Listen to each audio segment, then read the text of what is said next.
Շաբաթը մեկ անգամ ներքին քաղաքականություն հատուկ հավելված, շաբաթը մեկ անգամ մեր եթերում շատ սուբյեկտիվ հաղորդում քաղաքականության մասին։ Այսօր լսում ենք քաղաքագետ, վերլուծաբան Ստեփան Դանիելյանի անձնական տեսակետը ներքաղաքական վերջին զարգացումների վերաբերյալ։ Ռադիո լսողի մոտ կարող է տպավորություն առաջանալ, թե հաղորդումը փոքր-ինչ միակողմանի է, բայց այս ծրագրի իմաստը հենց դա է։ Սուբյեկտիվ հաղորդում քաղաքականության մասին։ Բոլոր այն մարդկանց, հատկապես քաղաքական ուժերի ներկայացուցիչներին, ովքեր կտրականապես համաձայն չեն մեր հյուրի հետ, հրավիրում ենք տաղավար իրենց տեսակետը արտահայտելու։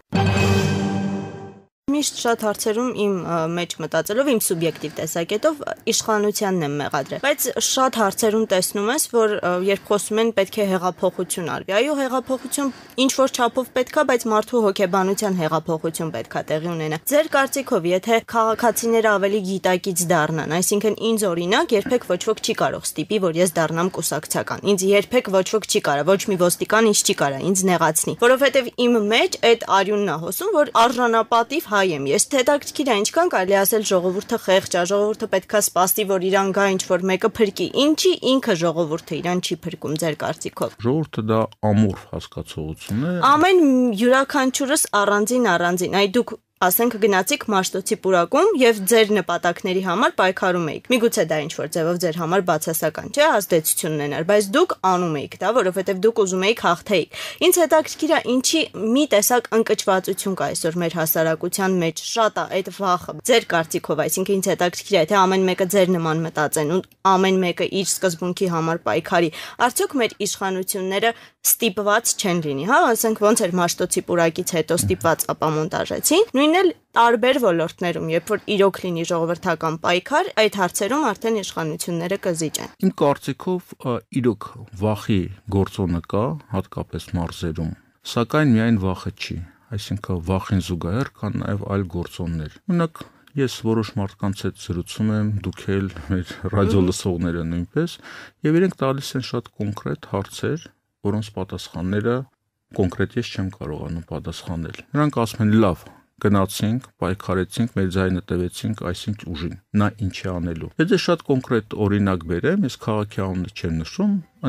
Հայաստանի քաղաքներից մեկում 2 շաբաթ առաջ հանդիպում էր բավականին կրթված մարդիկ էին, որոնք աշխատում են մարզպետարանում եւ նրանց մի մասը հանրապետական կուսակցության ներկայացուցիչներ են։ Այդ մարդիկ ասում են, գիտեք ինչ, մենք պատրաստ ենք այս կուսակցական տոմսը դնել մի կողմ։ Մենք պատրաստ ենք, որ մեզ աշխատանքից հանեն եւ մենք դառնանք գործազուրկ։ Մենք պատրաստ ենք նույնիսկ սոված մնալ։ Բայց մեզ ասեք, ինչի համար ցույց տվեք այն ճանապարհը, որ մենք այդ զողողություններին եթե գնանք, նա մեզ միտեղ կբերի, ցույց տվեք այն ուժին, ցույց տվեք այն գաղափարները։ Մենք դա կանենք, բայց մենք դա չենք տեսնում։ Ես ինքս իրենց հետ համաձայն եմ, ես դա չեմ տեսնում, հա, այդ լույսը հեռվում վառվող, որ ասենք եկեք գնանք զողողությունների, բայց մենք միտեղ դուրս կգանք։ Այս առումով ես կարծում եմ, որ քաղաքական դաշտը, քաղաքական ուժերը, որոնք այսօր գործում են Հայաստանում, իրենց չեն սպասարկում հասարակական շահը, եւ հասարակությունը դա զգում է։ Դուք լսում եք քաղաքագետ վերլուծաբան Ստեփան Դանիելյանին։ Սա նրա անձնական, սուբյեկտիվ տեսակետն է։ Ռադիո լսողի մոտ կարող է տպավորություն առաջանալ, թե հաղորդումը փոքր-ինչ միակողմանի է, բայց այս ծրագրի իմաստը հենց դա է, եւ այն այդպես էլ կոչվում է՝ սուբյեկտիվ հաղորդում քաղաքականության մասին։ Բոլոր այն մարդկանց, հատկապես քաղաքական ուժերի ներկայացուցիչներին, ովքեր կտրականապես համաձայն չեն մեր հյուրի հետ, հրավիրում ենք տաղավար իրենց տեսակետը արտահայտելու։ Դուք խոսեցիք ծրագրերից ու ասացիք, որ այնտեղ ինչ որ ելք չկար, հա, կային նկարագրություններ, լավ գրված տեքստեր, բայց կոնկրետ ելք չկար, այսինքն այն ինչ որ մեզ այսօր պետք էր, իրոք։ Ելք չկար եւ չկար նաեւ իրավիճակի գնահատականը, հա, այսինքն ինչի է այս հիմա այսպես եւ ինչպես ինչ դուրս գալ դրանից։ Նա չի հարցը, որ ես կբարձրացնեմ ձեր աշխատավարձները, այսինչ կամուրջը կսարքեմ, այսինչ ճանապարհը կսարքենք, դա չի Հայաստանում խնդիրը։ Հայաստանում խնդիրը հետեւյալն է. Նախ իշխանությունը վերջի 20 տարիների ընթացքում ձևավորվում է ոչ լեգիտիմ ճանապարհով, այսինքն ոչ թե հասարակությունն է ձևավորում իշխանությունը, այլ մի խումբ մարդիկ, խումբը բավականին մեծ խումբը, հազարավոր մարդիկ ընտրություն կոչվող գործընթացի ժամանակ մտնում են որոշակի հարաբերությունների մեջ եւ ձևավորում են իշխանություն եւ դիմացը ամենը ստանում է իր ինչ որ մի մասը, հա, կամ լծակ, կամ պաշտոն, կամ ներկրման իրավունք եւ այլն։ Այսինքն իշխանությունը չի ձևավորում իրավական ճանապարհով եւ ինքը բնականաբար չի կարող լինել լեգիտիմ։ Երկրորդը, իշխանությունը, իշխանական մարմինները տարբեր հարթություններում իրենք հաշվետու չեն հասարակությանը։ Դուք լսում եք քաղաքագետ վերլուծաբան Ստեփան Դանիելյանին։ Ռադիո լսողի մոտ կարող է տպավորություն առաջանալ, թե հաղորդումը փոքր-ինչ միակողմանի է, բայց այս ծրագրի իմաստը հենց դա է՝ սուբյեկտիվ հաղորդում քաղաքականության մասին։ Ոչ գյուղապետն է հաշվետու իր գյուղացիներին, ոչ քաղաքապետը ավականուն կամ քաղաքացիներին եւ այդպես միջև վերջ, ոչ վարչապետը մեզ բացում է բյուջեի ծախսերը, ոչ տենդերները, ոչ բաները, ոչ եկեղեցին, որի անդամը մենք ենք, մեզ ասում է ազգային եկեղեցի, ազգային հարստություն ունի, չէ՞, մարդիկ դրսից արտասահմանից հայեր ուղարկում են բարեգործության համար, էլի փակ է ոչ միայն հասարակության համար, այլև փակ է եկեղեցու հոգեվորականների համար, տեղական ինքնակառավարման մարմինների բյուջեները են հենց իր աշխատողների համար, կառավարության անդամների համար են փակ այդ ինչ է կատարվում, այդ իրականում։ Եվ այս առումով խոսալ այս խնդիրների մասին ոչ ոք չի խոսել, թե ինչպես փոխել իրավիճակը, ինչպես տնտեսությունը տարանջատել իշխանությունից։ Այս հարցի պատասխանները ոչ ոք չտվել, ոչ ոք չտվել այն հարցի պատասխանները, թե գալով իշխանության ինքը ինչպես է ձևավորելու անկախ դատարան։ Կան դատավորներ, կան դատախազներ, որոնք սովոր են այս պայմաններում աշխատել, ինչպես են փոխելու իրենց, որ օրենքների միջոցով, կամ որ կան իշխանության ինչ հարցեր են դնելու հանրաքվեի սահմանադրական փոփոխությունների համար, որ այս իրավիճակից դուրս գանք, որ ժամանակացույցը որն է, ով է մեզ տվել այդ ժամանակացույցը, այդ գլոբալ փոփոխությունների համար, ոչ ոք։ Եվ այս առումով իհարկե մարդիկ այսքան չեն խորանում, բայց բնազդորեն զգում են, որ այս ուժը գա, հետո ինչ։ Այդ պատասխանը չկա։ Դուք լսում եք քաղաքագետ վերլուծաբան Ստեփան Դանիելյանին։ Սա նրա անձնական սուբյեկտիվ տեսակետն է։ Ռադիո լսողի մոտ կարող է տպավորություն առաջանալ, թե հաղորդումը փոքր-ինչ միակողմանի է, բայց այս ծրագրի իմաստը հենց դա է, եւ այն այդպես էլ կոչվում է՝ սուբյեկտիվ հաղորդում քաղաքականության մասին։ Բոլոր այն մարդկանց, հատկապես քաղաքական ուժերի ներկայացուցիչներին, ովքեր կտրականապես համաձայն չեն մեր հյուրի հետ, հրավիրում ենք տաղավար իրենց տեսակետը արտահայտելու։ Ես ուզում եմ հասկանամ ժողովրդի դերը, որովհետև իրականում ժողովուրդն է այս իշխանություններին դե ֆակտո պահում։ Եթե հարկեր չմուծեն մարդիկ, իրանք գոյություն չեն ունենա, չէ՞, ասում են ժողովրդին թալանում են, այս ինչը անում են, չէ՞, շատ հաճախ։ Այսինքն իրանք, եթե ժողովուրդ ստեղ չմնա, ում են իշխելու։ Այսինքն իրականում իրանք իշխանավորները սնվում են ժողովրդից։ Այնց հետաքրքիր է, ինչ կարա անի ժողովուրդը։ Դուք ասում եք ժողովուրդը ամորֆ է, չէ՞, մի քիչ շատ ընդհանուր է, բայց ամեն դեպքում ժողովուրդները իրականացնում են հեղափոխություններ, տարբեր բաներ են անում։ Ձեր կարծիքով ինչն է այսօր պակասում։ Միգուցե մտավորականություն, օրինակ ես իմ օրինակով կարող եմ ասել, եթե ինձ 5 տարի առաջ ինչ-որ բան ստիպեին, ես կարող անեի։ Հիմա ինձ անհնար է ինչ-որ մեկը ինչ-որ բան ստիպի, եթե ես դա չուզենամ։ Ու իմ նման շատ այլ երիտասարդների եմ ճանաչում, որ այդ հոգին իրանց մեջ կա, այսինքն արժանապատիվ հայի հոգին, ես օրինակ եթե լինեի հիմա շատ մարդկանց տեղը չէին, ինձ աշխատանքից հանեին, կգնայի հողի վրա գործ կանեի, ինձ կպահեի, ոչ էլ կարտագաղթեի ընդհանրապես Հայաստանից։ Ով պետք է այսօր մեր քաղաքացիներին դաստիարակեր։ Նայեք Հայկուի, հիմա դուք ասում եք, եթե ձեզ մի բան ստիպեն, դուք աշխատանքից դուրս կգնաք, հողի հետ կաշխատեք։ Կարող է, բայց այսօր գուցե մի 10-15 տարի հետո դուք ունենայիք որոշակի պարտավորություններ, այլ մարդկանց արժև, ասենք երեխաներ եւ այլն, եւ դա այն թույլ կետերն են, որի միջոցով մարդկանց կարողանում են պարտադրել։ Եվ կարող է հասարակության մեջ լինեն մարդիկ, որոնք լինեն անկախ, բայց ամբողջ հասարակությանը կարելի է այնպիսի պարտադրանքների առաջ կանգնացնել եւ այդ պարտադրանքների միջոցով ղեկավարել։ Մենք տեսանք այս ընտրությունների ժամանակ ինչ կատարվեց, չէ՞, Հայաստանում մարդկանց ոնց են նվաստացնում եւ պարտադրում։ Փորձը ցույց է տալիս, որ դա հնարավոր է։ Երկրորդ հարցը, որ դուք ասում եք, ժողովուրդները անում են հեղափոխություններ եւ ապստամբություններ։ Չէ, ուզում եմ ասեմ, ժողովրդի նշանակությունը իրոք մեծ է։ Ես օրինակ բացարձակ հեղափոխության կողմնակից չեմ եւ ցնցումների խոսքը դրա մասին չի։ Մենք տեսական խոսակցություն ենք վարում։ Դրա ուժը ունի ժողովուրդը, այսինքն իրոք իրանք ժողովրդի բոլոր իշխանավորները ժողովրդի հաշվին են ապրում։ Ես ուզում եմ ասել, որ ժողովուրդը այդ ուժը չունի։ Ոչ մի ժողովուրդ այդ ուժը չունի։ Ապստամբություններ կամ հեղափոխություններ, հեղաշրջումներ եւ գլոբալ փոփոխություններ ոչ այդպիսի վատ ճանապարհներով, անում են որոշակի քանակությամբ մարդիկ, տալիս են գաղափարները, ձևավորում են այդ գործընթացները, հետո արդեն հասարակությունը ինչ որ պահ կամ ժողովուրդը կարող է իրենց անկախ դրան մասնակցել կամ չմասնակցել։ Հիմա արդյոք մեր հասարակությունը մեջ կան ինչ որ շեղ մարդիկ, որոնք կրում են այդ գաղափարները, ազատության, հավասարության, արժանապատվության արժանապատվության, որը շատ լուրջ կարևոր գաղափար է, ինչ արժանապատվություն։ Արժանապատվությունն է, որ մարդ իր արժեքը ճանաչում է եւ իր իրավունքները եւ պատրաստ չի գնալ կոմպրոմիսների, դրանց հաշվին, հա, մեզ մոտ գնում են, մենք տեսնում ենք։ Մեզ մոտ դա կլինի, թե չէ, շատ լավ է, որ դուք ասում եք արդեն երիտասարդ սերնդի մեջ որ կան նման մարդիկ, ես էլ եմ տեսնում, որ կան։ Ուղղակի դա պետք է արդեն որակի վերածվի։ Բայց մենք համենայն դեպս այդ 50 տարվա ռեսուրսը չունենք։ Պաստորեն, պարոն Դանիելյան, մենք ստիպված պետքա սպասենք հաջորդ նախագահական ընտրություններին, հետո նորից խորհրդարանական, այսինքն անընդհատ վերափոխվի, հա, այսինքն որտեղ եք տեսնում այս ամեն ինչի վերջը, որպես քաղաքագետ, ուսումնասիրած տարբեր երկրների փորձ։ Ինչքան ժամանակ կարող է նման տիպի իշխանությունը վերարտադրվի։ Իմ անձնական տեսակետով այնքան ժամանակ, որքան մենք այդ կուսակցական թակարդների մեջ հայտնվենք, որ կա իշխանություն վատն է, կա ընդդիմադիր կուսակցություններ, որոնք լավն են։ Իմ կարծիքով ընդդիմադիր կուսակցությունները ոչինչով չեն տարբերում իշխանական կուսակցությունների։ Լավագույն դեպքում, եթե իշխանության փոփոխվի, մենք կունենանք փոփոխված մարդիկ, սակայն այդ որակը մենք փոփոխված չենք ունենա։ Եվ իմ կարծիքով, որ հիմա հասարակությունը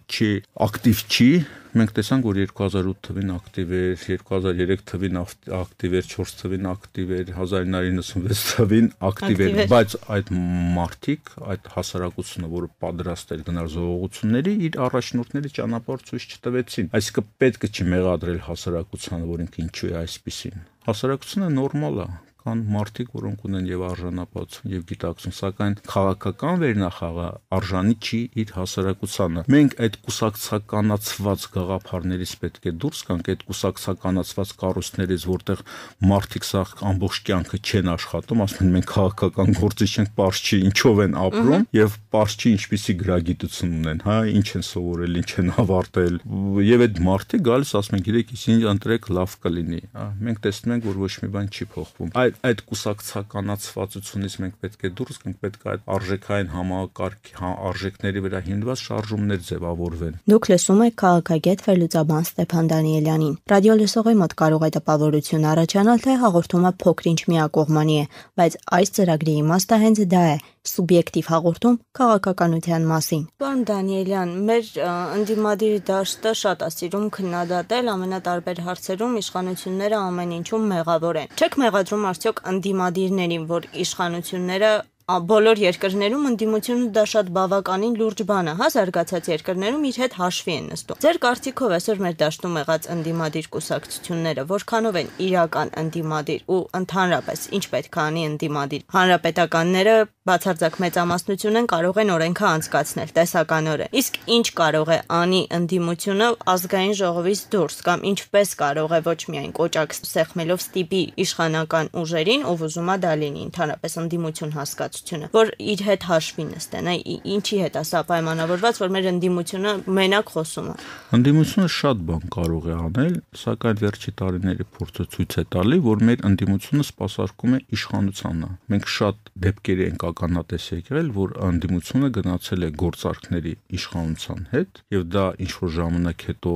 հայտնի է դարել հասարակությանը,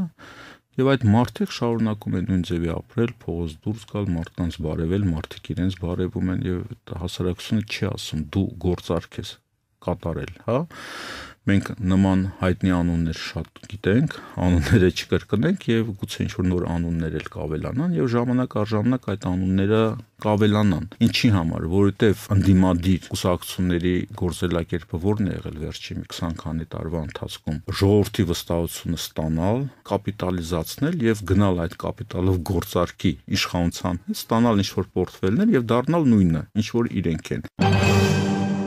Դուք լսում եք քաղաքագետ վերլուծաբան Ստեփան Դանիելյանին։ Սա նրա անձնական սուբյեկտիվ տեսակետն է։ Ռադիո լսողի մոտ կարող է տպավորություն առաջանալ, թե հաղորդումը փոքր-ինչ միակողմանի է, բայց այս ծրագրի իմաստը հենց դա է, եւ այն այդպես էլ կոչվում է՝ սուբյեկտիվ հաղորդում քաղաքականության մասին։ Բոլոր այն մարդկանց, հատկապես քաղաքական ուժերի ներկայացուցիչներին, ովքեր կտրականապես համաձայն չեն մեր հյուրի հետ, հրավիրում ենք տաղավար իրենց տեսակետը արտահայտելու։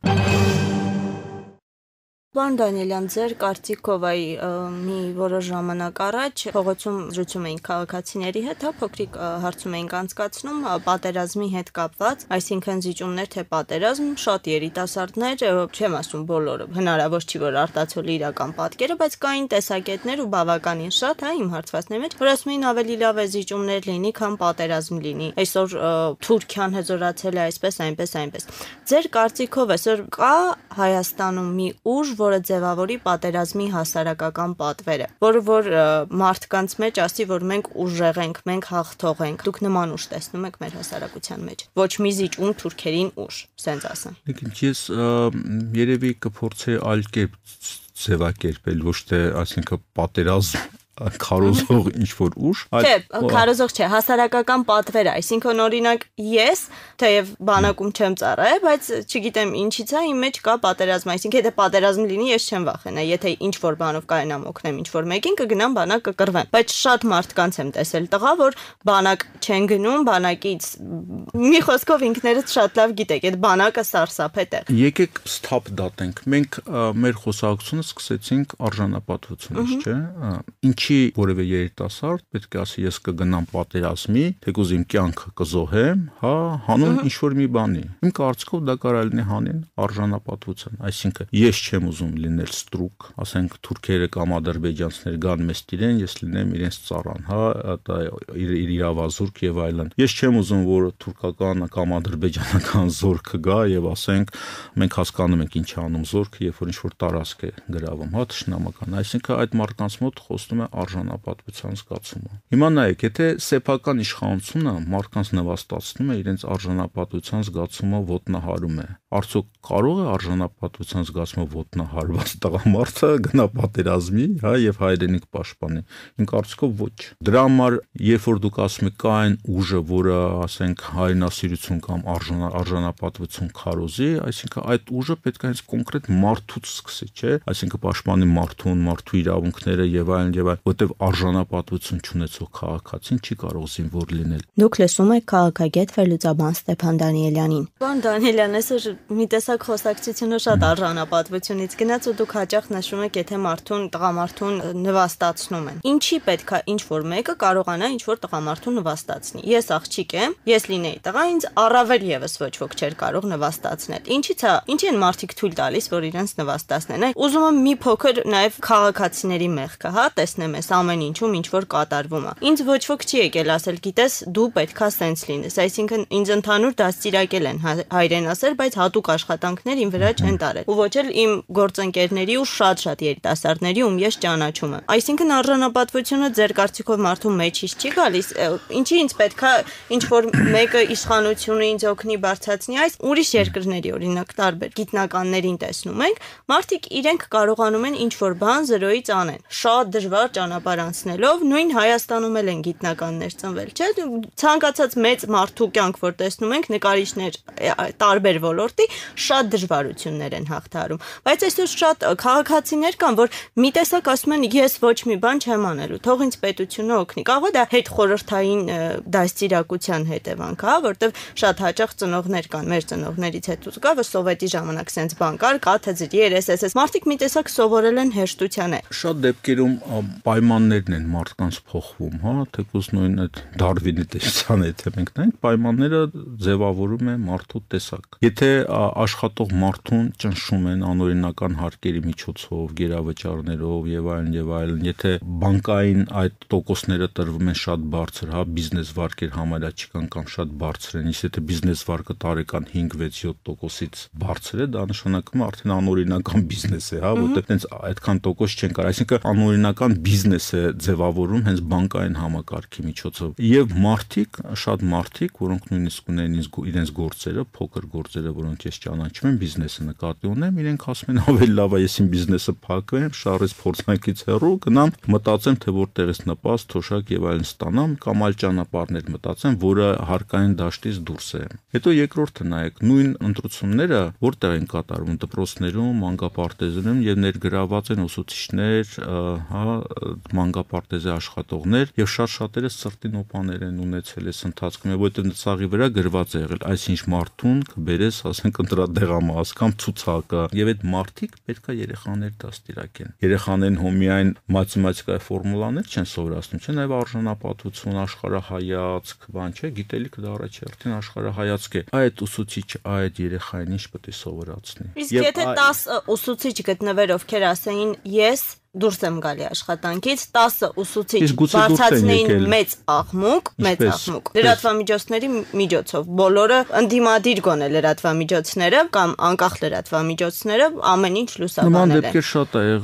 շատ ա եղել նման դեպքեր նախորդ այն մյուս ընտրությունների ժամանակ։ Ես ուզում եմ հասկանամ, չկա այս իշխանություններին նորմալ ճանապարհով սանձելու միջոց։ Մաշտոցի պուրակի օրինակն եք բերում, չէ՞, ասենք, կային հաղթեցին։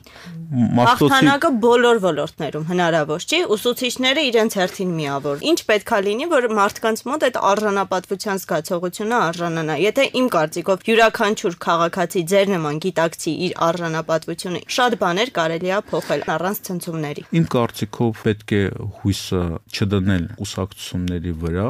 որոնք իրարից առանձնապես արժեքային համակարգով չեն տարբերվում եւ որոնք կարծես թե ծուղակի դեր են կատարում, հա, այսինքն եթե դուք դժգոհ եք իշխանություններ, հույսները դրեք այսինչ կուսակցության վրա, այդ կուսակցությունը ձեզ կասի ինչ է պետք անել։ Իսկ այսինչ կուսակցությունների որոշումները ոչ թափանցիկ ձևով է ընդունում եւ գնում է, ինչպես մենք տեսնում ենք, հիմնականում ինչ որ գործարքների եւ հասարակությունը բոլոր դեպքերում լինում է խափվածի դերում, որից հետո հիասթափվում է, ասում է ես կամ ստեղից կգնամ կամ ընդհանրապես ոչինչով չեմ զբաղվի, ես իմ հարցերը կփորձեմ ինքնուրույն որքանով կարող եմ լուծել։ Այլ մենք պետքա դուրս